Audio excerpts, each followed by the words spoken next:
नमस्कार, आप सभी का बहुत बहुत स्वागत है। मेरा नाम रुबिका लियाकत है। भारत 24 इस वक्त आप देख रहे हैं। 6 बज चुके हैं और दहाड़ शुरू है। एक बार फिर से सब कुछ ठीक नहीं है। कहां? बिहार में। आज नीतीश कुमार ने विधानमंडल दल की बैठक बुलाई। बैठक में नीतीश कुमार ने लालू राबड़ी के करीबी एमएलसी जो हैं सुनील सिंह, उनकी जमकर क्लास लगाई। नीतीश ने सुनील सिंह को इतना डांटा कि तेजस्वी यादव को बीच बचाव करना पड़ गया। नीतीश ने सुनील सिंह से कहा कि आप अमित शाह के संपर्क में हैं, बीजेपी के टिकट पर चुनाव लड़ना चाहते हैं। यही वो तस्वीर है, यही एमएलसी है सुनील सिंह। बहुत करीबी माने जाते हैं लालू और राबड़ी देवी के। ऐसे में सुनील सिंह के तेवर भी तल्ख हो गए, लिहाजा तेजस्वी ने जैसे तैसे बात को संभाल लिया। अब खबर महज इतनी भर नहीं है ना, पिछले कई हफ्तों से आप देख लीजिए, नीतीश बाबू और आरजेडी, नीतीश की पार्टी और आरजेडी पार्टी के तमाम बाकी कार्यकर्ताओं, नेताओं, अधिकारियों को लेकर बड़ा टसल सुनने में आ रहा है, चल रहा है। लताड़ इसलिए लगाई नीतीश बाबू ने क्योंकि सुनील सिंह ने 14 जून को गृह मंत्री अमित शाह से मुलाकात की। सुनील सिंह ने कहा कि मैं 27 साल से जिस जगह खड़ा होकर राजनीति करता आया हूं, आज भी उसी जगह पर हूं। मेरी विश्वसनीयता पर कैसे कोई सवाल उठा सकता है? वो सहकारिता मंत्री है, इसीलिए मैं उनसे मुलाकात करता रहूंगा या उनसे मिलता रहूंगा। पार्टी में टूट की खबरों से नीतीश भी परेशान है। यही वजह है कि विधानमंडल दल की बैठक में नीतीश कुमार का ऐसा अंदाज नजर आया है जिसके लिए उन्हें जाना नहीं जाता है। जो हमें जानकारी मिल रही है उसके मुताबिक बैठक में नीतीश कुमार कांग्रेस विधायक अजीत शर्मा के ऊपर भी बहुत नाराज हुए। उन्होंने बैठक में खुले तौर पर कहा कि मुझे सब पता है कि कौन किसके संपर्क में है। हालांकि अजीत शर्मा ने बैठक से बाहर निकलकर यह कहा कि नीतीश उन्हें नहीं डांट रहे थे, वो तो सुनील सिंह को डांट रहे थे। उधर बीजेपी चुटकी ले रही है। केंद्रीय राज्य मंत्री और बीजेपी सांसद नित्यानंद राय ने कहा है कि मुख्यमंत्री नीतीश कुमार को राजद ने इतना तंग कर दिया है कि वो अपना आपा खो रहे हैं।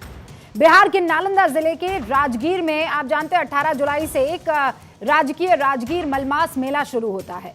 वहां जायजा लेने के लिए सीएम नीतीश कुमार शनिवार को पहुंचे। मेले में पोस्टर्स दिखे और पोस्टर्स में भी टकराव की सूत्र ये बता रहे हैं कि साफ तौर पर झलक नजर आ रही थी। कैसे? Deputy CM Tejashwi Yadav posters से नदारद थे, उनकी एक तो तस्वीर वहां नजर नहीं आई। तरह तरह के कयास लगाए जा रहे हैं। इधर बीजेपी ने विधानसभा में तेजस्वी यादव को लेकर हंगामा किया। विपक्ष के नेता विजय कुमार सिन्हा ने उप मुख्यमंत्री तेजस्वी यादव के इस्तीफे की मांग करते हुए ये कहा कि चार्जशीटेड उप मुख्यमंत्री तेजस्वी यादव को इस्तीफा देना ही होगा। यह भी कहा उन्होंने कि भ्रष्टाचार पर जीरो टॉलरेंस की बात करने वाले मुख्यमंत्री नीतीश कुमार इस मामले पर चुप क्यों है? तो सवाल यह है कि नीतीश की बौखलाहट क्या कह रही है? क्या बिहार में कुछ बड़ा होने वाला है? और इसी सवाल के साथ आज की दहाड़ शुरू करें, लेकिन उससे पहले वार पलटवार। माननीय सदस्यगण, बिहार विधानसभा के इस नवम सत्र में मैं आपका स्वागत करता हूं।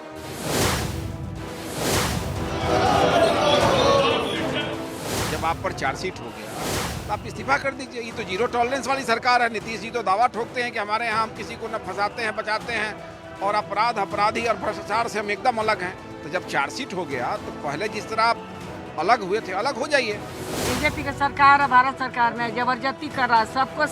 जो खिलाफ बोलेगा बीजेपी का सरकार को, उसको चार्जशीट हो चाहे केस मुकदमा सीबीआई ईडी सबके लगाने का काम करेंगे। नरेंद्र मोदी को वही काम है, विकास का तो काम करे नहीं। बिहार का महागठबंधन या विपक्षी एकता, उसमें तो पहले ही दिन से दरार पड़ गई और बीजेपी का समर्थन करने वाले दलों की संख्या बढ़ना शुरू हो गई है और आगे आने वाले दिनों में इस संख्या में और इजाफा होगा। तो बीजेपी का जो होने वाला है, अभी तो हम लोग शुरू ही नहीं किया ऑपरेशन, अभी तो हम ही लोग एकजुट हो रहे हैं। अब एकजुट हो करके जब इन लोगों का सर्जरी जब किया जाएगा तो बीजेपी के लोग कहाँ कहाँ फेंकाएंगे पता नहीं रहेगा। और इस पर बहस करने के लिए सारे खास मेहमान हमारे साथ जुड़ चुके हैं। जरा उनसे आपका तारुफ करवा देते हैं जो आज इस डिबेट में हिस्सा ले रहे हैं। अजय आलोक, राष्ट्रीय प्रवक्ता भारतीय जनता पार्टी के, इस वक्त आपको स्क्रीन पर नजर आ रहे हैं। आपको सुरेंद्र सिंह राजपूत साहब नजर आ रहे हैं, राष्ट्रीय प्रवक्ता कांग्रेस के। इस वक्त मृत्युंजय तिवारी भी हमारे साथ जुड़ चुके हैं, राष्ट्रीय प्रवक्ता आरजेडी के राजीव रंजन जी, राष्ट्रीय सचिव जेडीयू के हमारे साथ जुड़ चुके हैं, और धीरेन्द्र कुमार मुन्ना जो कि प्रवक्ता हैं एलजेपी रामविलास पासवान वाली पार्टी, वो भी हमारे साथ जुड़ चुके हैं। आप सभी का बहुत बहुत स्वागत है। मृत्युंजय जी, ऑल इज वेल कि नहीं, सब ठीक चल रहा है कि नहीं? ये छन छन के जो खबरें आ रही है किस तरफ इशारा कर रही है? नहीं, देखिए, ये तो हमारे विरोधी बौखलाए हुए हैं। जब से पटना सेंटर बना है भाजपा को उखाड़ फेंकने का, सभी विपक्षी दलों के नेताओं की 23 जून को बैठक हुई है। अब पिछले ही सावन में रूबिका जी बिहार में बीजेपी की नैया डूबी थी, अब सावन शुरू हो गया, तो इसलिए इस सावन में भी बीजेपी के लिए नाव डूबना तय है। तो ये सब घबराहट है, बौखलाहट, ये सब अफवाह फैला रही है। ऑल इज वेल है, मजबूती के साथ गठबंधन है, मृत्युंजय अटूट जी, है। ये सावन, वो क्रोनोलॉजी हम समझ रहे हैं ना भाई, सावन ही में नीतीश बाबू ने यू टर्न ले लिया था, उन्होंने दामन छोड़ा एक पार्टी का और आपके साथ वो जा खड़े हुए थे। इसीलिए अब ये सवाल खड़ा हो रहा है ना कि कहीं इस सावन भी तो इसी तरीके का सितम नहीं होने वाला है? नहीं, ये सावन विशेष है, ये मलेमास लगेगा, 2 महीने का सावन है। तो बीजेपी का इलाज नाव पूरी तरह से इसी 2 महीने के सावन में डुबाना है रूबिका जी। इसलिए आप, वो क्या हुआ पिछले सावन छोड़ दीजिए, ये 2 महीने वाला सावन है, इसलिए भारतीय जनता पार्टी की नैया डगमगाई हुई है। अरे इसलिए यहाँ सारा, नहीं, अच्छा ठीक यहाँ है, सारा, आप जो कह रहे हैं कि ये जो नैया है वो बीजेपी की डगमगाई हुई है, लेकिन आप लोग जो बैठकें करते हैं उसमें हाथ खड़ा करवाते हैं कि हम सब एक हैं कि नहीं है, हम सब साथ है कि नहीं है। अजय आलोक जी भी हमारे साथ जुड़ चुके हैं। ये सावन आप पर भारी रहने वाला है। अजय जी, सुना आपने? मृत्युंजय जी फुल्ली कॉन्फिडेंस है, कह रहे हैं ऑल इज वेल। सर फुटौल आपस में ये लोग कर रहे हैं, एक दूसरे पे शक ये लोग कर रहे हैं, और बौखलाहट हम पे चल रही है। अजीब आकलन है। एक कहावत है रूबिका जी, तुलसी खाया खेत है, मनसा भयो किसान, पाप पुण्य दोहु बीज है, बोए सो लिने निदान। मतलब हमारा शरीर एक खेत है और मन किसान है। इसमें जिस चीज की खेती करेंगे ना, वैसे ही फल की प्राप्ति होगी। तो जब नीतीश जी ने खेती कर ही ली, करप्शन की, कम्युनलिज्म की या क्राइम की, तो फिर आम कहाँ से मिलेगा? यही मिलेगा ना जो चल रहा है। अपना पूरा बनाया हुआ ऊपर से नीचे तक, पहले शिल्पकार हैं जिन्होंने अपनी ही मूर्ति तोड़ दी। अद्भुत हैं, अद्भुत। जिस मुख्यमंत्री से मंत्री लोग मिलने से डरते थे, मंत्री लोग को टाइम नहीं मिलता था, एमएलए की तो बात छोड़िए, वहां एक अदना सा एमएलसी भरे सभा में उठ के बहस करता है, और बहस इतनी बढ़ जाती है कि तेजस्वी यादव को आके उनको शांत करवाना पड़ता है। इतना मिसट्रस्ट है। कांग्रेस के लोग को कह रहे हैं कि सब बीजेपी के टच में। अरे जब सब बीजेपी के टच में है तो आप मुख्यमंत्री बन के क्या कर रहे हैं? आप इस्तीफा दे दीजिए, आप इस्तीफा दे दीजिए ना। आज मैं बताता हूं, 2017 में बोलते थे एक्सप्लेन कर दीजिए, एक्सप्लेन कर दीजिए। जब सीबीआई का छापा पड़ा था तेजस्वी यादव और लालू जी के यहाँ, एक्सप्लेन कर दीजिए। आज क्या हुआ? आज तो कोर्ट में चार्जशीट दाखिल हो गई है। आज एक्सप्लेन नहीं करना है, एक्सप्लेन लालू जी ने, तेजस्वी ने कर दिया है कि आपको सही जगह पहुंचा देंगे, एक्सप्लेनेशन चाहिए तो। नहीं, इसीलिए दोनों को गाड़ी में बैठा के विधानसभा तक लाते हैं संदेश देने के लिए। आपके इस वक्तव्य को मैं कट कॉपी पेस्ट कर सकती हूँ महाराष्ट्र वाले में, इसलिए कर सकती हूँ कि आप ही लोग कहते थे करप्शन करप्शन। अजीत पवार पर आप ही की पार्टी के किरीट सोमैया जो है बड़े बड़े पन्ने लेकर आते थे, लेकिन आज वो कट कॉपी पेस्ट आप वाले पर कैसे नहीं होगा? आप अगर नीतीश बाबू राजनीति में इस चीज को कड़वा घूंट समझकर पी सकते हैं, तो वो तो आपने भी किया है। वो भूल गए। देखिए, हमने कड़वा घूंट समझ के पिया, किसी को हम संरक्षण नहीं दे रहे हैं। अजीत पवार पे 2 केसेस थे, ईडी के 1 केसेस ड्रॉप हो गए, और अजीत पवार के महाविकास अघाड़ी में डिप्टी सीएम बनने के 3 दिन के अंदर इन्होंने ही सरकार से क्लीन चिट अजीत पवार को दी थी। तो ये सवाल तो उद्धव ठाकरे से बनता है ना कि 72 घंटे में आपने क्लीन चिट दी और अब आप अजीत पवार को करप्ट बोल रहे हैं। जहां तक रही ईडी के केसेस की बात, 1 केस ईडी का चल रहा है, अगर उसमें ईडी चार्जशीट फाइल करती है तब देखिएगा हम क्या करते हैं। इसलिए हमें आम और इमली को कंपेयर नहीं करना चाहिए। हम इनके कंपैरिजन में कहीं नहीं है। हम तो आम और इमली देख के आश्चर्य लगता है, लेकिन इनसे बड़े हैं, इनसे। आप 2020 का बयान याद कीजिए जब नीतीश बाबू ने कहा था हम इसे किसी कीमत पर बर्दाश्त नहीं करेंगे भ्रष्टाचार को। आज तेजस्वी बाबू को वो अपने साथ भी रखे हुए हैं और इस पूरे मामले पर चार्जशीटेड केस में वो बकायदा चुप्पी भी साधे हुए हैं। देखिए रूबिका जी, ये कमाल की तुलना है और ये सच है कि राजा कभी भी प्रजा के साथ कैसे उसकी तुलना हो सकती है। मोदी जी राजा हैं, उनकी पार्टी के लोग, उनके साथ रहने वाले लोग, राजा के इर्द गिर्द रहने वाले लोगों को चाहे जो नाम आप दें, और प्रजा के साथ चप्पल घिसने वाले जो लोग हैं उनका मुकाबला कहां से होगा राजाओं के साथ। लेकिन इतनी बात तय है कि उद्धव ठाकरे जी ने जो क्लीन चिट दिया, प्रधानमंत्री नरेंद्र मोदी उस क्लीन चिट से सहमत कहा। प्रधानमंत्री नरेंद्र मोदी जी ने तो अजीत पवार को शामिल करने के 96 घंटे पहले 70,000 करोड़ के आरोप की चर्चा की। उनकी पूरी पार्टी एविएशन स्कैम को लेकर के प्रफुल्ल पटेल पर हमलावर थी। इनकी पूरी पार्टी छगन भुजबल के रिश्ते तेलगी और महाराज सदन के साथ जोड़ते दिख रहे हैं। स्क्रीन पर प्लीज। और जहां तक बिहार का सवाल है, 2017 में हमने कहा एक्सप्लेन कर दी। अब तो गेंद इनके पाले में थी ना, इनके अलाइज जो है 3 अलाइज, ईडी, सीबीआई और इनकम टैक्स, तो ये क्यों नहीं एक्सप्लेन कर पाए। ये जिस समय विपक्षी एकता परवान चढ़ने लगी, हाँ। जब इन्हें लगा कि 2024 में इनकी विदाई तय है, लेकिन क्या परवान चढ़ रही है? अभी तो सवाल ये खड़े हो रहे हैं कि अफसरों को लेकर आप लोगों में नहीं पट पा रही है। अभी आज जो मीटिंग हुई है उसमें नीतीश बाबू के रंग और उनका जो तेवर है वो बहुत बदला था। वो बहुत चिड़चिड़े दिख रहे थे। वो न सिर्फ आरजेडी के एमएलसी पर चीख रहे थे, बल्कि उन्होंने कांग्रेस के एमएलसी को भी फटकारा है। कहीं तो कुछ गड़बड़ी है ना। वो गठबंधन के अभिभावक, बिहार के वरिष्ठतम नेताओं में एक, और उनकी नसीहत गठबंधन के नेता मानते। इसीलिए इसमें बहुत असहज होने जैसी स्थिति नहीं है। और आरजेडी के प्रवक्ता से भी आपने सुन लिया, आप हमारी सरकार और हमारे महागठबंधन के अंदर अगर आप असहमति के कुछ न कुछ सवाल ढूंढते रहेंगे और गांठे गिनते रहेंगे, हाँ। बजाय 2024 में आपका रोड मैप क्या है? हाँ। आप जो बार बार हम पर बोलते हैं कि ये सब मिलकर क्या करेंगे। अब राजीव जी, मुझे एक लाइन में मैं अजय आलोक से इन सवालों का जवाब ले लूंगी, लेकिन मुझे एक लाइन में आप बता दीजिए, क्या पीडीए को लेकर ये जो अब आप लोगों का एक भरा पूरा परिवार बन रहा है, अभी मुलाकात होने वाली है, इसमें पीडीए के संयोजक के तौर पर नीतीश बाबू को सेलेक्ट कर दिया जाएगा, इलेक्ट कर दिया जाएगा?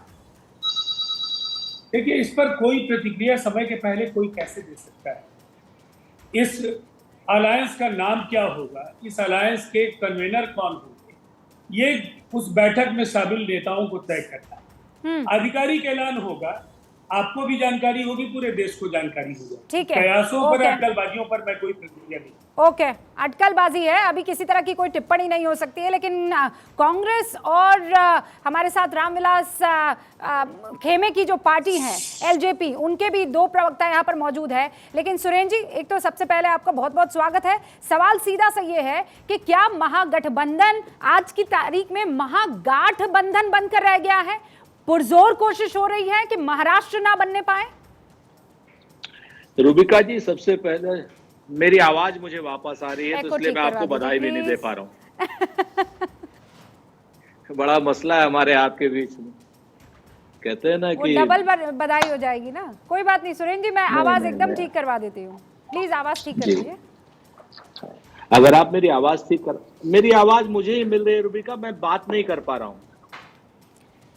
मसला है, आप एक बार ये ले इनसे जो है, तब तक आपका चैनल वाले वो भी कैमरा भी आ गया है, हाँ। तो 2 मिनट में शायद मैं कैमरे पे आ जाता हूं। परफेक्ट सुरेंद्र जी, ठीक है। मैं एक ओपनिंग रिमार्क धीरेन्द्र जी से ले लेती हूँ और उसके बाद आपका रुख करूंगी।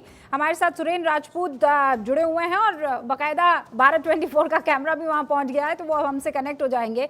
धीरेन्द्र कुमार मुन्ना जी, सुना आपने, महागठबंधन में सब कुछ ठीक है, आप लोगों में दिक्कतें बढ़ गई है, आप जलन के मारे इस फूट को डालने की कोशिश कर रहे हैं। आरोप सीधा आरजेडी की तरफ से। सबसे पहले रूबिका जी, मैं तो आपको बधाई देता हूँ। Thank you Munna ji. दूसरी बात यह है कि हम लोग कहाँ चलने वाले हैं। हम लोगों का जो भी है एक अपना स्टैंड क्लियर है। अब ये दोनों में देख लीजिए ना निकाल के कि एक दूसरे के खिलाफ कितने दिनों से बोलते आ रहे हैं। आज अवसर के लिए जब हाथ भी मिला रहे हैं तो भी देखिए कि कितना इन लोगों के बीच में वैचारिक मतभेद है। अधिकारी मंत्री की बात नहीं सुनते हैं, मंत्री मुख्यमंत्री की बात नहीं सुनते हैं, मुख्यमंत्री गठबंधन की बात नहीं सुनते हैं, बिहार के लोगों की बात मुख्यमंत्री नहीं सुनते हैं। ये कौन सुनने सुनाने, ये तो ऑटो मोड में बिहार चला गया है। ये कानून की बात करते हैं, कानून से तो खुद ये लोग नहीं चलते हैं। आज देख लीजिए कि बिहार को किस गर्त पर, और ये सावन का महीना, एक सेकेंड, सावन के महीने का आपने जिक्र किया। ये मौसम झूले का है और नीतीश कुमार जी इसमें झूलने के शौकीन रहे।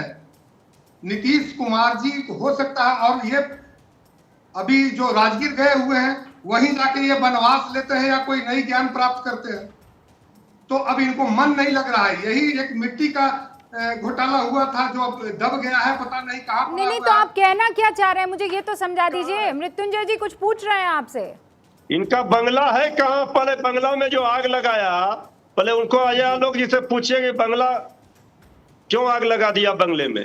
अब बंगला में आग हमारा लगा तो जवाब हम न देंगे मृत्युंजय जी। नहीं, आप कैसे दीजिएगा? हमको दर्द है ना, हम लोग को स्वर्गीय रामविलास पासवान जी से प्रति हम लोगों का दर्द है। अब बीजेपी ने जिनके बंगले में आग लगा दिया वो बीजेपी के पक्ष में क्या प्रवचन देंगे? अब ये बता रहे हैं कि बंगले में कोई आग नहीं लगी है और बिल्कुल मजबूती से बंगले का आग लगाने का मतलब बंगला है क्या ये बताइए रूबिका जी। आप बंगला से हेलीकॉप्टर पे आ गए, अभी कह रहे बंगला में आग नहीं लगा। आप गरीबों का मजाक उड़ा रहे हैं ये कह के, और नहीं, आपका बंगला में आग लगाया इसका दर्द हमको है। इसके बाद में आग जो है हेलीकॉप्टर चौपर आप बोल रहे हैं, हमको बंगला से दर्द है। आप सुनिए ना, बंगले में आग जो इन्होंने लगाया है उनके साथ आज आप गलवैया कर रहे हैं। यही आदरणीय नीतीश कुमार जी ने हमारे बंगले में आग लगाने का काम किया। नहीं भाई, अरे नीतीश कुमार जी का ही है ये, और ललन सिंह जी का ये थे। और अरे भाई, बंगला में जिस बीजेपी ने आग लगा दिया, अरे पर मृत्युंजय जी तो आप धीरेन्द्र जी से ये तो सवाल पूछ सकते हैं कि बंगले में आग किसने लगाई है, और इसका जवाब उनको देना होगा। लेकिन अभी तो आपके तंबू में भी आग लगी हुई है ना, वो तंबू जहां पर महागठबंधन इस वक्त बैठा हुआ है। अभी तो हम लोग सावन में ऑपरेशन शुरू किए हैं। सावन पूर्णिमा तक देखिए ना, बीजेपी का आता पता भी रहेगा। पिछले बार सरकार से बाहर किया। धीरेन्द्र जी एक सेकंड, कौन सा ऑपरेशन? आप भी ऑपरेशन की बात कर रहे हैं, तेजस्वी जी सर्जरी की बात कर रहे हैं। मतलब क्या बोल रहे हैं वो? सर्जरी के बारे में बोल रहे हैं। जब साथ मिलकर सर्जरी करेंगे तो दूर दूर तक फेंकाएंगे ये लोग। आलोक जी आपकी बात कर रहे हैं। मुन्ना जी बस एक सेकंड दे दीजिए मुझे। भारतीय जनता पार्टी में इतने डॉक्टर और सर्जन भरे हुए हैं और सर्जरी ये लोग करेंगे। वो ठीक कहा कि बंगला में आग लगाने वाला कहाँ गया। बंगला में आग लगाने वाला गया हुआ है लालटेन तोड़ने। अब बहुत जल्दी लालटेन टूट जाएगी। 2 महीने का मलमास का सावन है ना। ऑपरेशन लालटेन याद है ना पिछले साल? याद रखिए, जुलाई पार करना बड़ा मुश्किल लग रहा है मुझे। अरे ऑपरेशन जुलाई मुझे लग रहा है तो जुलाई पार करना मुश्किल है। लालटेन याद है ना पिछले सावन का? अच्छा पहले ये बता दीजिए कि जेडीयू आरजेडी का गठबंधन कब तक चलेगा? पिछले जेडीयू आरजेडी का गठबंधन कब तक चलेगा? ऑपरेशन किया आज सुनील सिंह के हिसाब से तो नहीं लग रहा है। उसका देखिए रिएक्शन हुआ बिहार में। मृत्युंजय जी आप मुझे महागठबंधन को लेकर ये लोग जो आपके ऊपर कटाक्ष कर रहे हैं, एक गारंटी दे दीजिए ना। अजय आलोक पूछ रहे कितना चलेंगे, वो कह रहे जुलाई भी नहीं पूरा हो पाएगा, लक्षण नहीं दिख रहे हैं। महागठबंधन मजबूत है, महाविजय करेगा और भारतीय जनता पार्टी की नाव इसी सावन में डुबाएगा। अच्छा भाई, महाभ्रष्ट है ये भी बोल दीजिए ना मृत्युंजय जी। रूबिका जी हाँ आलोक जी अभी देखिए ऑपरेशन लालटेन तो अभी चालू नहीं हुआ है। अभी चालू नहीं हुआ है। देखिए सुरेंद्र अभी तो चालू हो रहा है। देखिए रूबिका जी तब देखिएगा। अच्छा मृत्युंजय जी रुक तो जाइए, आप तो आज बयानों की बाढ़ पे बाढ़ दिए जा रहे हैं। रुकिए ना एक सेकेंड। हाँ आलोक जी। पटना में बैठक हुई। बैठक के पहले मांझी जी भाग गए। बैठक के दौरान अरविंद केजरीवाल उठ के भाग गए कि ऑर्डिनेंस के मुद्दे पे कांग्रेस अपना स्टैंड स्पष्ट करे, नहीं तो हम जा रहे हैं। प्रेस कॉन्फ्रेंस नहीं की। बैठक खत्म हुई, अधीर रंजन चौधरी का अटैक आया ममता बनर्जी पे सीधे। ममता बनर्जी सीपीएम के भाषण देने से पहले भाग गई कि थंडर स्टॉर्म आने वाला है। मैं बता रहा हूं, देखिए क्रोनोलॉजी देखिए। कांग्रेस कह रही है गठबंधन करेंगे, गठबंधन करेंगे। अखिलेश बाहर निकले, एक मिनट, अखिलेश बाहर निकले, जाके बीआरएस में मिलाए, जाके बीआरएस से मिलाए, इस पर न बोलिए, और जो कि वहां कांग्रेस से खुलेआम लड़ेगी। अब एक नाम दिया इन्होंने अपना पीडीए। हाँ पीडीए, परफेक्ट नाम दिया है, परफेक्ट नाम। हाँ क्या है? PD dominion alliance. तो ये पीडी डोमिनियन अलायंस कभी साथ में नहीं रहता, मामला तो वहां ये तक पहुंच दूसरे गया पे ही है। काटने लगेंगे। वो मुझे पता है। पकड़ेगी, भागो जनता पकड़ेगी, बीजेपी का मतलब है। अच्छा सुरेंद्र जी हमारे साथ जुड़ चुके हैं। सुरेंद्र जी मेरी आवाज आप तक पहुंच रही है अब? जी पूरी तरीके से बाबुलंद, मुलाहिजा, होशियार पहुंच रही है रूबिका जी। बहुत बधाई आपको, आपके चैनल को। और आप निष्पक्ष भाव से बढ़ें, चढ़ें और आगे बढ़ें। आमीन, हम आमीन। लोगों को शिकायत का मौका न दें। शिकायत तो आपको तब भी होगी, ये मुझे पूरी गारंटी है सुरेंद्र जी, इतना तो मैं अच्छे से जानती हूँ। लेकिन फिर भी अजय आलोक जो कह रहे हैं कि ये पीडीए जो बन गया है, इसमें ये सिर्फ हवा हवाई है, कुछ होने ना पाएगा। क्योंकि इसकी बैठक से पहले ही अरविंद केजरीवाल भाग गए, ममता बनर्जी भाग गई, उधर अखिलेश यादव जो हैं वो टीआरएस जो अब भारतीय नाम अपना दे चुकी है, वो भाग, उनसे मुलाकात करने चले गए बीआरएस से। तो ये बताइए कि पीडीए है कि नहीं है? बहुत शुक्रिया। अब हमें उम्मीद है थोड़ा सा समय आप अनइंटरप्टेड देंगी। 3-4 चीजें हैं। देखिए अगर हमारे यहाँ से सब भागे गए तो आप चर्चा काहे कर रहे हैं? आलोक भाई आराम से मस्ती से लोकसभा की तैयारी कीजिए, काहे को यहाँ अपना माथा फोड़ रहे हैं? मत बैठिए यहाँ पर, जाइए अपना लोकसभा जीतिए जाकर के। हताश हैं आप लोग, निराश हैं आप लोग, प्रधानमंत्री तक को बोलना पड़ रहा है आपके 5 जन्य में आरएसएस तक को लिखना पड़ रहा है कि मोदी जी का सूर्य अस्तांचल की ओर है। 10 दिन लगातार रहे थे, अपनी गाड़ी पे अपनी फोटो, अपनी हेडलाइट लगाए थे, 300 ट्रक मंगवाए थे फूल के दिल्ली से, वहां पर बेंगलोर में, तब भी कुछ काम नहीं आया, सब खत्म, टाटा टाए टाए फिस फिस खल्लास, सब कुछ हो गया था। उसके बाद 70,000 करोड़ रुपए का आप लोग भ्रष्टाचार का आरोप हमने नहीं लगाया था, आपने पहले आरोप लगाया, फिर ईडी करी, फिर सीबीआई करी, और उसके बाद का भाई 2 जेल हैं। रूबिका जी किनके यहाँ 2 जेल हैं? एक ईडी वाले कहते तिहाड़ जेल जाना है, या फिर अमित शाह जी कहते हैं कि भैया कुछ टोकरी ओकरी लेकर के हमारे वाली जेल में आना, मंत्री बना देंगे, गाड़ी दे देंगे, मंत्रालय दे देंगे। ये तो अजीत पवार दादा ने कहा कि नहीं हमको मंत्री बना दीजिए। लेकिन जनता में आज की डेट में थू थू हो रही है।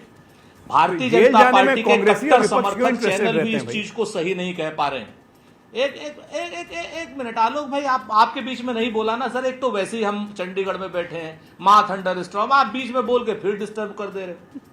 एक आप तो आ गए हो प्रवक्ता बन करके, लेकिन जो भारतीय जनता पार्टी का जो कमिटेड काडर है, जो वहां दरी बिछा रहा है आपकी, आप समझिए ना इस बात को। वहां पे हाँ, महाराष्ट्र में क्या हो रहा है मालूम है ना आपको, कि आपके 103 हैं, उसके बाद आपके कार्यकर्ता दरी बिछा रहे हैं। एकनाथ शिंदे मुख्यमंत्री बन रहे हैं, दूसरे उप मुख्यमंत्री अजीत पवार बन रहे हैं, 10-10 मंत्रालय अजीत पवार को मिल रहे हैं, 9-9 मंत्रालय शिंदे को मिल रहे हैं, और आप लोग क्या कर रहे हैं? दरी बिछा रहे हैं। तो आप रहने दीजिए, आपके यहाँ भी आपके यहाँ भगदड़ मचने वाली है। बस सही कहा मृत्युंजय भाई ने, 2 महीने का सावन है, हरा कर देंगे आपको। तो एक चीज अपनी समझ लीजिए, अब बिहार के बारे में आप जान लीजिए रूबिका जी, कि बिहार में ये लोग इतने फ्रस्ट्रेटेड हैं कि अजय आलोक जैसा पढ़ा लिखा, खानदानी रूप से पढ़े लिखे हैं अजय आलोक, लेकिन उसके बाद भी ये इतना मतलब निम्न स्तर की टिप्पणी करने में पीडीए पर। अरे भाई, भ्रष्टाचारी जनता पार्टी में आप नए नए गए हो, इसलिए आप वहां पर अपनी चुनाव की तैयारी करो, इन सब चक्करों में ना पड़ो आप। और आप उस जगह से गए हो जिस जगह जब आप एक गाली नीतीश कुमार को देते हो ना, तो 100 गाली आपको पड़ती, क्योंकि आप साथी थे उनके। अच्छा सुरेंद्र आप जी, इस तरिके की आपको क्या नाम निम्न स्तर की बात नहीं करनी चाहिए। अच्छा सुरेंद्र जी, आप और अभी अब सुन लीजिए, अब दो क्या नाम मुश्किल से 30, हाँ सुनिए। अच्छा 30 सेकंड और। अच्छा हम बिहार को जान लीजिए, बिहार इंटैक्ट है, और भारतीय जनता पार्टी के समर्थक, भारतीय जनता पार्टी का समर्थक मीडिया, प्रिंट मीडिया नीचे से ऊपर तक उल्टे से सीधा, सीधे से उल्टा खड़ा हो जाए, वहां का गठबंधन अटूट था, अटूट है और अटूट रहेगा। ये भारतीय जनता पार्टी की मिस इन्फॉर्मेशन से कतई नहीं डिगने वाला, क्योंकि ये लोग 40 की 40 सीटें हार रहे हैं। अरे जब आप मजबूत हैं, अभी आपने शुरुआत सुरेंद्र भाई इसी से की थी कि अगर सब बढ़िया है तो लोकसभा चुनाव की तैयारी कीजिए। अब मीडिया को कहा है आप इसमें घसीट रहे। इतनी बढ़िया आपने बात की, सबसे ज्यादा आप ही ने यहाँ पर समा बांधा। थंडर स्टॉर्म में आप ही जो है सबसे ज्यादा थंडर वे में बात कर रहे थे, फिर भी इतना इंफीरियरिटी कॉम्प्लेक्स क्यों है? सब सुन रहे हैं आपको, क्यों आप जबरदस्ती इसमें मीडिया ये कर दे वो कर दे? वो भी बता, क्यों भाई सुरेंद्र जी? वो भी नहीं, वो नहीं, मुझे नहीं सुनना है, मुझे नहीं सुनना है, मुझे नहीं सुनना है। पर नहीं, जवाब सुनिए, एक लाइन का जवाब सुनिए, एक लाइन का साहित्यिक जवाब, आपत्ति दर्ज कर ली। साहित्यिक जवाब नहीं, साहित्यिक जवाब नहीं, अभी नहीं, अभी आप पहले जो जवाब जिस शख्स से मांग रहे हैं उससे ले लेना सर। अरे ले लीजिए, वो जवाब ले लेते हैं।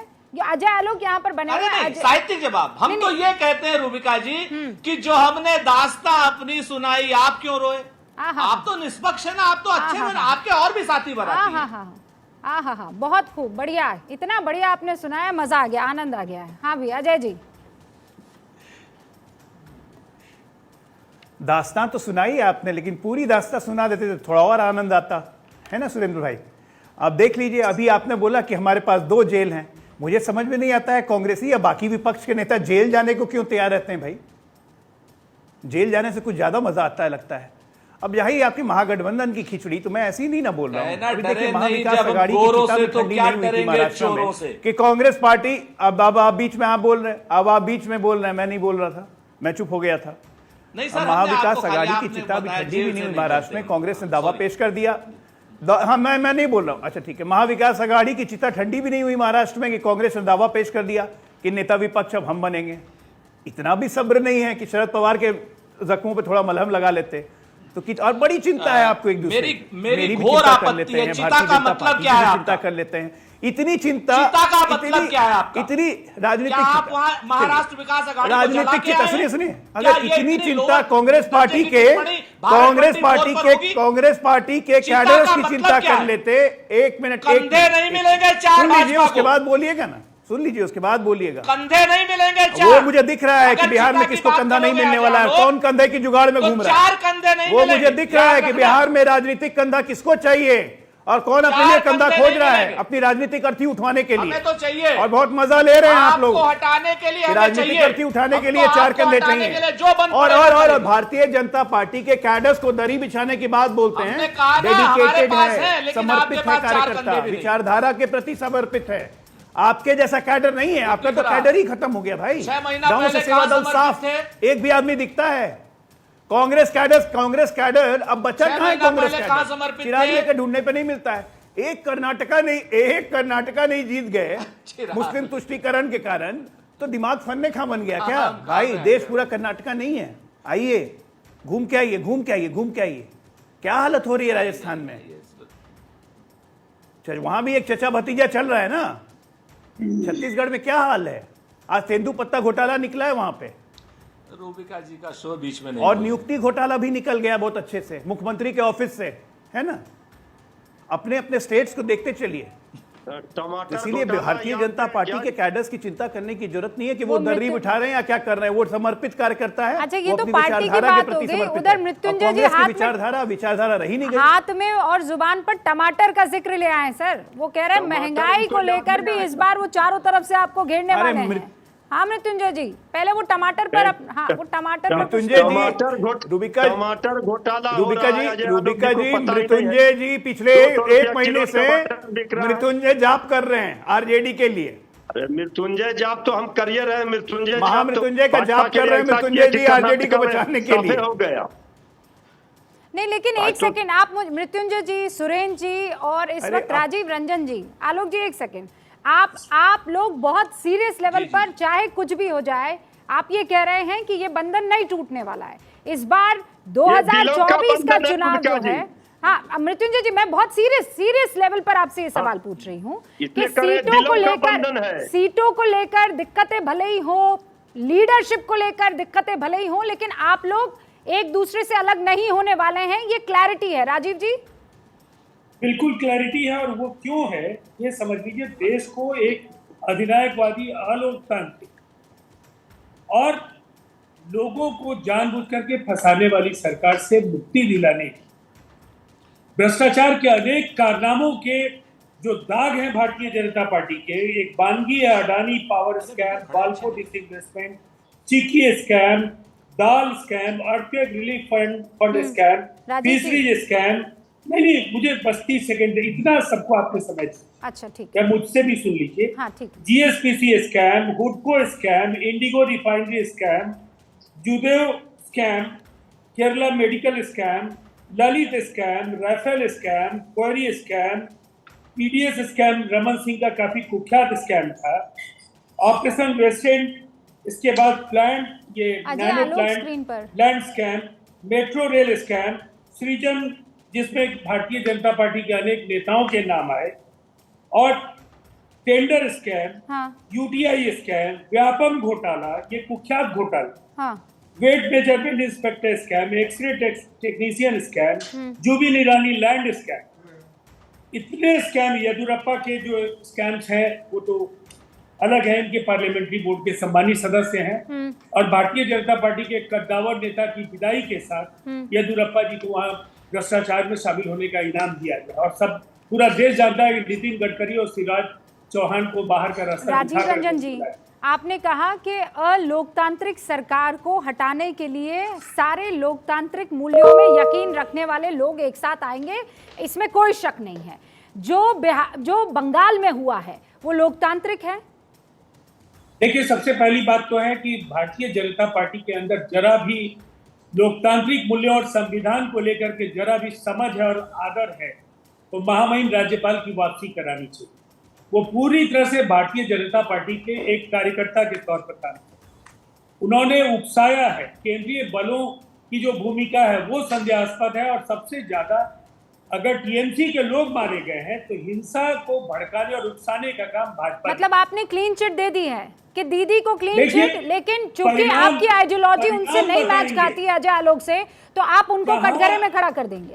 रूबिका जी, जहां केंद्रीय बल इतनी संख्या में हो, जहां भारतीय जनता पार्टी के एजेंट के तौर पर महामहिम राज्यपाल काम कर रहे हैं, भाजपा पूरी ताकत के साथ लोगों को भड़काने और उकसाने का काम। आप केंद्रीय बल को आप क्या आरोप लगा रहे हैं सर कि केंद्रीय बल जो है वो भाजपा के एजेंट के तौर पर काम करेगा?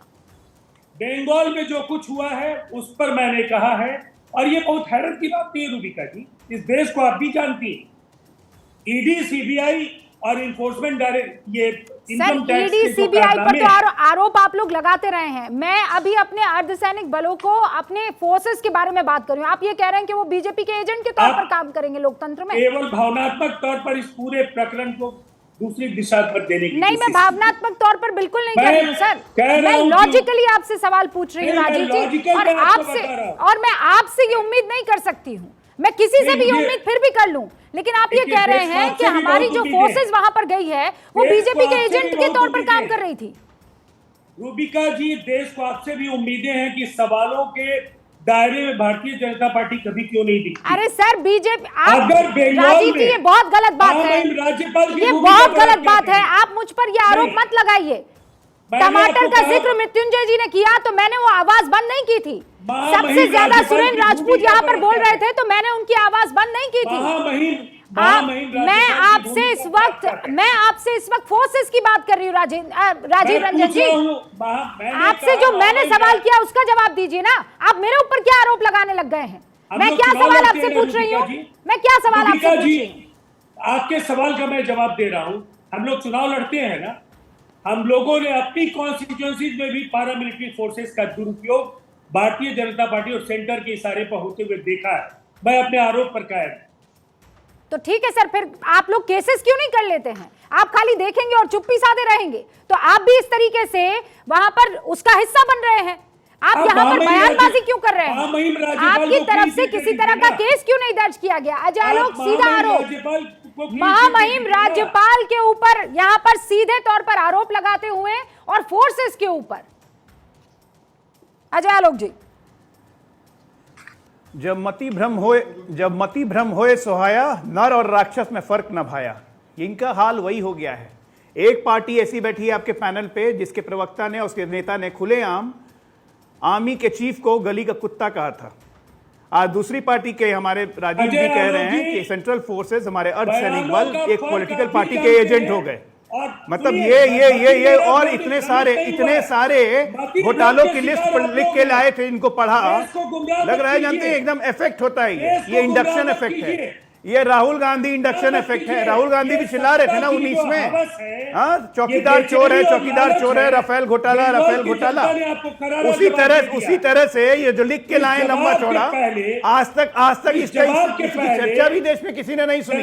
लेकिन ये इनोवेशन निकल रहा है, मति भ्रम हो चुका है। राजनीतिक अर्थी की तैयारी करिए आप लोग, और कुछ नहीं होने वाला है। और कंधों की तलाश लगता है पूरी करी ली है नीतीश जी ने।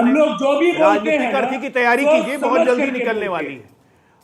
घोटाला इतना लंबा चौड़ा लिस्ट लेके आए हैं, आज तक तो इसकी चर्चा कहीं नहीं हुई, और आज आपको ये लिस्ट लाने की जरूरत पड़ गई। याद नहीं रहता है आपको भी, नेता को भी याद नहीं रहता है, वो भी भूल जाते हैं, आपको भी याद नहीं रहता है। लग रहा है वही मुझे, नीतीश जी का इफेक्ट आप पे, राहुल गांधी का इफेक्ट नीतीश कुमार हो रहा है। इसको इंडक्शन इफेक्ट कहते हैं, भ्रष्टाचार का भाव भी भाजपा से नहीं छूता, भ्रष्टाचार का भाव भी भाजपा से नहीं छूता है।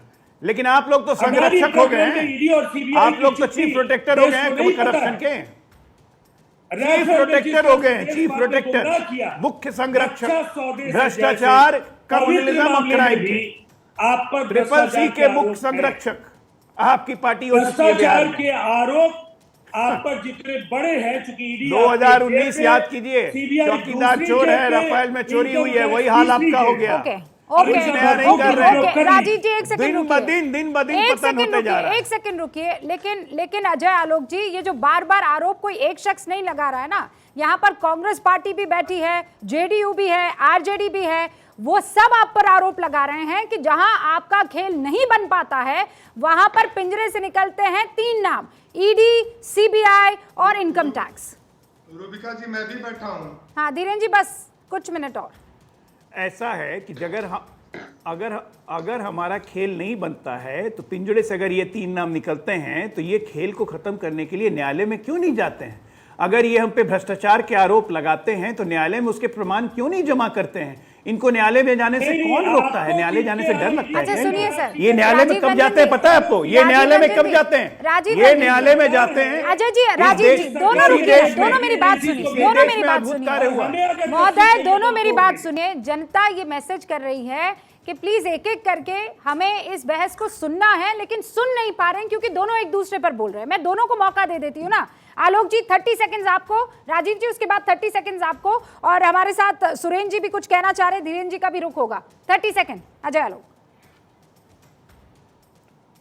पूरे विश्व में अकेला भारत ऐसा देश है जहां विपक्ष गया सुप्रीम कोर्ट में यह कहने के लिए कि सरकार को हम पे ईडी और सीबीआई का एक्शन रोक देना चाहिए, विपक्ष के प्रमुख नेताओं को। पूरे देश में कांग्रेस पार्टी ऐसे नेता है जो नहीं चाहती है कि ईडी या सीबीआई या इनकम टैक्स राहुल गांधी या सोनिया गांधी से पूछताछ करे। कहां से आए उतर के? चांद से उतर के आए क्या? इस देश का कानून इन पे लागू नहीं होता है। ये न्यायालय वहां जाते हैं, ये न्यायालय में हमारे लिए सबूत लेके नहीं जाते कि हमने गलत काम किया है। न्यायालय हम गए थे सबूत लेके, 2G में गए, 3G में गए, कोलगेट में गए, और इन पे सीबीआई मुकदमा हुआ, ये लोग जेल गए। अरे आपको अपने कन्विक्शन ही नहीं है अपने बात पर। बंदर की तरह छलांग मार के इधर से उधर, उधर से इधर करते रहिएगा तो क्या देश की जनता मूर्ख है जो नहीं समझती है? क्या राजीव जी एक सेकंड मुझे मौका दीजिए, क्योंकि यहाँ पर अजय जी ने सीधा आरोप कांग्रेस के ऊपर लगाया है, तो मैं चाहती हूँ सुरेंद्र राजपूत इसका जवाब दे, फिर मैं आपके पास आऊंगी। सुरेंद्र जी तो अब आप समझिए 2-3 चीजें हैं। पहली चीज 2G में ये इसका नाम प्रूफ लेकर के गए थे, 3G में प्रूफ, कोयला में प्रूफ, कोल जी में प्रूफ, मतलब जिसमें भी गए थे। हुआ क्या?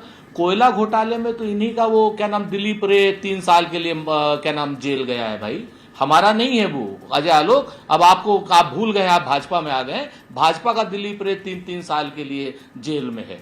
तीसरी बात, गली का कुत्ता जनरल साहब को नहीं कहा था, गलती से संदीप दीक्षित ने गलित का गुंडा कहा था, माफी मांग ली। गली का कुत्ता आपने कहा है, आपको माफी मांगनी चाहिए पूरे राष्ट्र से, पूरी सेना से। आपने गली का जो कुत्ता कहा है ना फौज के जनरल को, इसका जनता जवाब देगी, भाजपा को भी और आपको भी।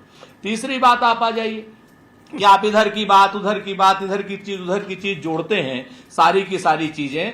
हमारे ऊपर आरोप लगाने से पहले जरा ये तो देख लीजिए कि भ्रष्टाचार का बॉस आजकल कौन है। सारे भ्रष्टाचारियों का एक ही बॉस है, नरेंद्र मोदी जी, क्योंकि वो 70,000 करोड़ के घोटाले का आरोप लगा देते हैं और 3 दिन बाद उनको अपनी कैबिनेट में शामिल कर लेते हैं। 100 करोड़ रुपए के हसन मुशर्रफ पर आरोप लगा देते हैं, 3 दिन बाद उसको अपनी कैबिनेट में शामिल कर लेते हैं। आप समझिए भ्रष्टाचार का बॉस कौन है। हम लोग तो विपक्ष में हैं, बेचारे चिल्ला रहे हैं हमारे पास, अगर जिस दिन सबूत होंगे सत्ता बदलने दीजिए। आपके यहां के नीचे से लेकर के ऊपर तक, आपको नहीं कह रहे हैं, आपको बेईमानी करने का भी मौका नहीं मिला, नए नए आए हैं, लेकिन नीचे से लेकर ऊपर तक आपके सब जेल जाएंगे और सब बेल पे होंगे। याद रखना हमारी बात को। राज्य के नेता गजेंद्र सिंह शेखावत जैसे तो सब बेल पे हैं। आपको मालूम है ना, गजेंद्र सिंह का घोटाला 1.5 लाख करोड़ का है और आम जनता, गरीब जनता का पैसा खाया है। पाप लगेगा, श्राप लगेगा और नरक में भी जाएंगे। और अभी सुप्रीम कोर्ट से बेल भी कैंसिल होगी गजेंद्र सिंह शेखावत की। याद रखना हमारी बात को। तो ये सब इधर उधर की बात मत कीजिए। महंगाई पर काम कीजिए, कुछ दिन बचे हैं आपके पास। बेरोजगारी पर काम कीजिए, कुछ दिन बचे हैं आपके पास, ताकि जनता से कुछ आशीष ले लीजिए, खाली श्राप मत लीजिए। जहां पर चाह रहे हैं आप सरकार को ईडी से, सीबीआई से, बीजेपी के 3 जवान, ईटी, आईडी, सीबीआई, 3 चीजों को लगाकर, और जो बिहार में आप जो घमंजा फैला रहे, कुछ नहीं होने वाला। एक ही चिराग पासवान की पार्टी के बैठे हैं हमारे मित्र धीरेन्द्र जी मुन्ना जी। हाँ, सुन लीजिए, इनके सारे परिवार को छिन्न भिन्न कर दिया आपने। चाचा को भतीजे से लड़ा दिया, भतीजे को उससे लड़ा दिया। कोई पशुनाथ पासवान है, कोई चिराग पासवान है, पता नहीं, अब सबको इकट्ठा कर रहे हो, कह रहे हो कुनबा बढ़ रहा है। एक परिवार को रूबिका जी 6 टुकड़ों में तोड़ देते हैं। उसके बाद कहते हैं हमारी 6 पार्टी हो गई। अब चिराग पासवान की पार्टी भी एनडीए और वो पशुपति पारस की पार्टी भी एनडीए। ये ऐसे कुनबा बढ़ाते। जवाब दीजिए, एक रोटी के आप 4 टुकड़े करते हैं और फिर कहते हैं मेरी थाली में देखिए पूरे 4 रोटियां हैं। आपके कुनबे का एग्जाम्पल दिया है सुरेंद्र जी ने।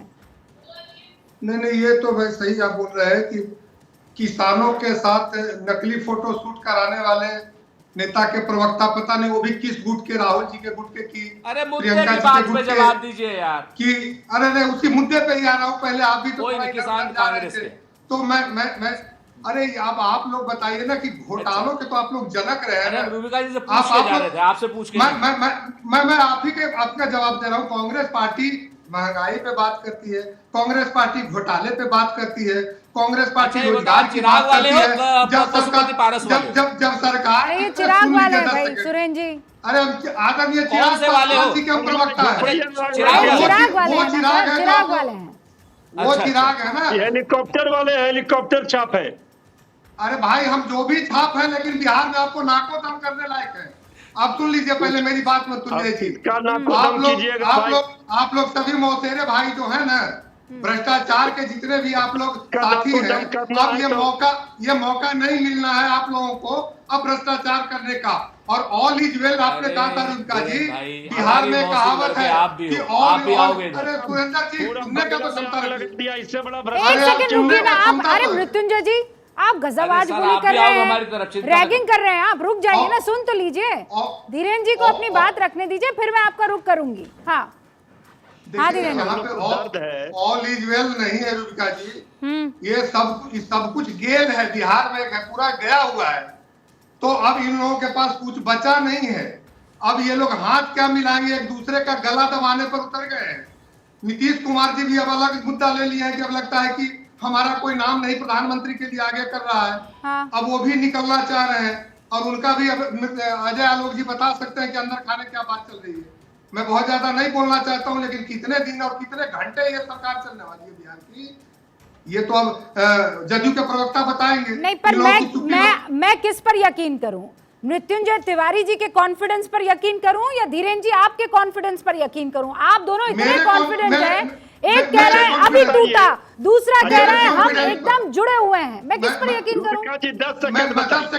10 सेकंड में मैं बोल देता हूं। हाँ बताइए। मेरे पर इसलिए आपको कॉन्फिडेंस करना पड़ेगा कि हमारे नेता और नीति, हमारे नेता का स्टाफ है, कभी अवसर के लिए हाथ नहीं मिलाया है। कभी हम लोगों ने कोई घोटाला हमारे नेता ने नहीं किया कि ये चारा के घोटाला करने वाले, एक आदमी कुर्सी के लिए पलटी करने वाले, ये लोग अवसरवादी लोग पर आप कैसे विश्वास कर सकते हैं? धीरेन जी प्लीज पूछिए। मैं रामविलास पासवान जी की बहुत बहुत मैं उनका सम्मान करती हूँ, अल्लाह ने उन्हें जन्नत नसीब करे उन्हें, लेकिन आप ये मत कीजिए, अगर मैं राजनीति की जब शिक्षा प्राप्त कर रही थी, नई नई जब जर्नलिस्ट बनी थी, तब मुझे यही बताया गया था कि वो जो है सबसे खतरनाक राजनीतिक मौसम वैज्ञानिक हैं, उनको फौरन पता लग जाता है। नहीं, पता लगाना तो ये मत बोलिए ना कि आपने कभी भी अपना स्टैंड नहीं बदला है, ये तो गलत बात है। एक सेकंड ना, 2014 से अभी मैं जो जिस पार्टी अरे मैं 92 से हूँ, आप तो 2014 से हैं, मैं 92 से राजनीति में हूँ, आप कैसी बात कर रहे हैं? आप सुन लीजिए, ये जो बदलने की बात कर रहे हैं ना, हर एक नेता मौसम वैज्ञानिक बनने का बंगला है ये नहीं है। अरे ये क्या कर रहे हैं? अरे भाई आप चारा वाले लोग काहे बोल रहे हैं? रुबिका जी बंद कराइए ना इनकी आवाज। जेल तो जेल जाने के बाद ये लोग नहीं, अब अरे आप लोग को जेल में बंद करेगा, अरे जेल में बंद होइएगा, अभी नौकरी के बदले जमीन वाले में भी जाइएगा। अच्छा भाई, आपने अपना कॉन्फिडेंस बता दिया भाई। धीरेन जी आप कह रहे हैं मुझ पर यकीन कीजिए, मृत्युंजय जी मैं आप पर कैसे यकीन करूं? बताइए, लॉजिक दीजिए ना। कोई नहीं करता कोई। रूबिका जी, मत करिए। रूबिका जी, किसी पर यकीन और विश्वास का सवाल नहीं है। सवाल है सदन में बहुमत किसके पास है, संख्या किसके पास है। हम सबसे बड़े दल के रूप में है, 165-70 की संख्या है सरकार को, महागठबंधन की। पूरे देश के विपक्षी दलों के नेता एकजुट हो रहे हैं, और ये न 3 में है न 13 में।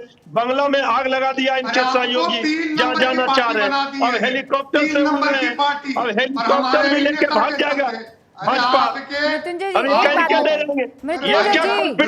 मृत्युंजय जी मेरी बात सुनिए, धीरेन्द्र कुमार मुन्ना और अजय आलोक कह रहे हैं आप लोग बहुत जल्दी अलग हो जाएंगे। मुझे ये बताइए ना कि इसी फिराक में है ना, ये लोग फिराक में होंगे ना प्रभु। आम गिरेगा तो फिर आम खाएंगे, ये टूटेगा, फिर ये सपना देखेंगे, तब तक इनका सपना चकना चूर हो जाएगा सावन में। अब ये सोच लीजिए, अगर धीरेन्द्र मुन्ना जी, अजय आलोक जी मिल भी जाएंगे तो क्या कर लेंगे? बताइए तो क्या कर लेंगे अजय जी? क्या कर लेंगे? आप लोगों को जेल के अंदर डालेंगे। संख्या से प्रधानमंत्री जी बोल क्या बढ़ जाएगा इनका? बर्दाश्त नहीं होगा। नहीं, इस सवाल का जवाब ढूंढने दीजिए ना धीरेन्द्र जी रुकिए। अजय आलोक क्या कर लेंगे? आप लोग साथ आ भी गए तो क्या कर लेंगे? अभी साथ में सुरेंद्र जी हैं, हेलीकॉप्टर में उड़ जाएंगे और क्या करेंगे? राष्ट्रीय सचिव राजीव रंजन जी, मृत्युंजय तिवारी जी कह रहे हैं हम तीनों एक हैं। कोई इस महागठबंधन में गांठ डाल के तो बताए। एक लाइन का मुझे कमेंट चाहिए। हाँ बोल दीजिए। गांठ डालने की क्या जरूरत है भाई? ये लोग खुद गुथे हुए हैं। एक लाइन धीरेन्द्र जी, एक लाइन बोल दीजिए। बोलिए। हमें गांठ डाल एक सेकंड का 100 श्रेष्ठ मिलकर भी, रूबिका जी 100 भ्रष्ट मिलकर एक श्रेष्ठ नहीं हो सकता। ये लोग जितने भी भ्रष्ट लोग हैं वो मिल भी जाए तो बंगला अजय आलोक जी श्रेष्ठ नहीं बन सकते। हाँ सर, ओके। हाँ पहले बंगला लाइए पहले अजय जी। अरे बंगला नहीं, सड़क पर है और आप लोग हेलीकॉप्टर आपका हेलीकॉप्टर उड़िए नहीं रहा है, आप खाली जुबान चला रहे हैं। हेलीकॉप्टर उड़ रहा है। आप लोग ये बंगला और हेलीकॉप्टर मुझे पता है सिंबल है, लेकिन इससे नीचे कभी आएंगे? अरे कोई झोपड़ी की बात कर लीजिए ना सर, साइकिल की बात कर लीजिए। अब अजय आलोक जी, अजय आलोक जी और उसके बाद सुरेंद्र राजपूत जी। हाँ अजय आलोक जी। अरे ये लोग देखिए, मैं ये कह रहा हूं कि हमें गांठ लगाने की जरूरत कहां है। ये तो गांठ लगा बुआ बंधन ही है, इसलिए तो गठबंधन कह रहे हैं। हमें गांठ लगाने की जरूरत क्या है भाई? आपस की गांठ ये नहीं खोल पाएंगे, ये इनका प्रॉब्लम है। सुरेंद्र जी की बात का एक अच्छी लगी थी बात। इन्होंने कहा 1 मिनट राजीव जी, 1 मिनट मैं खत्म कर लूं। अरे मैं खत्म कर लूं, क्यों विचलित हो जाते हैं सब? विचलित हो जाते हैं, आपस में एक दूसरे पे चिल्लाने लग रहे हैं। अरे भाई एक एक करके राजीव जी, आपस में एक दूसरे पे चिल्लाने लग रहे हैं। समय से बोल रही है कि आपको मैं बुला रही। हाँ एक सेकंड राजीव जी, रुक जाइए ना, रुक जाइए। अरे आजकल आप बहुत गुस्से में रहते हैं ना जी। तो गठबंधन में रहिए कम से कम। हाँ, अब रुकिए, आप सबको मैं इसलिए टीवी पे गठबंधन में रहिए। मैं इसीलिए आप लोगों से इजाजत चाह रही हूँ सर, वक्त की मेरे पास कमी है। 1 गो में हम गए थे और ये बहस आज बहुत लोगों ने पसंद की है, वो आंकड़े मुझे दिखा रहे हैं। आप लोगों का बहुत बहुत शुक्रिया। मतभेद हो सकते हैं, लेकिन हंसते मुस्कुराते आपने अपनी सारी बातें यहां पर कह दी है। सुरेंद्र जी, मुन्ना जी, अजय आलोक जी, सुरेंद्र राजपूत जी, मृत्युंजय तिवारी जी, आप सभी का बहुत बहुत शुक्रिया। फिलहाल लौट रहे हैं, आप देखते रहिए भारत 24।